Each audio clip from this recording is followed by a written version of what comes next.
In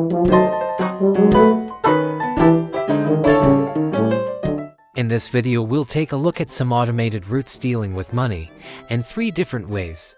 We're in Detroit, it's 1933, and the Merry Men's safe house never runs out of cash. Let's find out why. I would always recommend putting someone on front duty when you have around 10 fronts.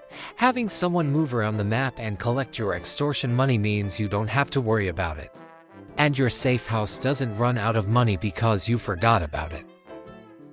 Depending on your crew members' movement and action points, you can have 20 to 25 stops on the route in total.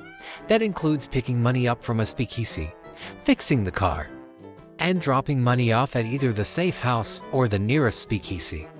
Fronts that run at a loss will feel neglected and shut down if you haven't been around for a couple of months to give them the money they need. That's why you need to ensure there aren't more steps than the crew member can cover in 2 months. This also goes for fronts that make $0, which automated routes ignore, so you need to collect $0 manually until it either runs at a profit or loss.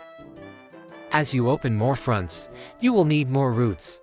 This Detroit game has 12 routes that only pick up front money. Make sure to make the routes cover smaller sections of the map.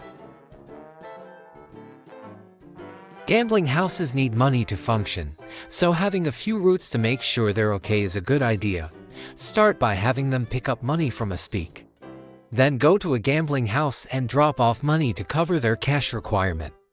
I usually make sure to drop off about $1,000 above the minimum to give it some leeway. If it doesn't need the money, no money will be dropped off. I then have the crew member pick up any excess money. For some, I only pick up if they have more than 10 grand. That means there's some money ready if I want to make an upgrade.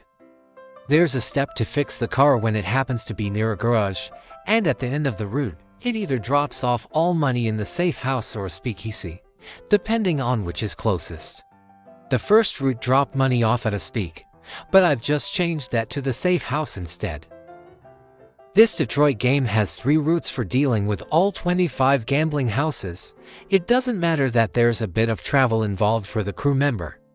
It's not dependent on time in the same way as some of the fronts are.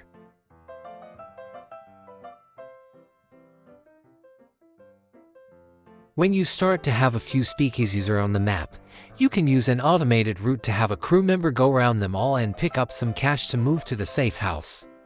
I use it to make sure the safe house always has plenty of money in store. It doesn't pick up a lot of money from each location, but it's enough. This route stops at the safe house twice. Once after doing the right-hand side of the map, one after the rest.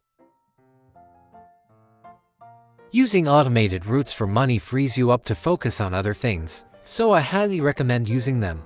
That's all for now, and remember, you can't be half a gangster.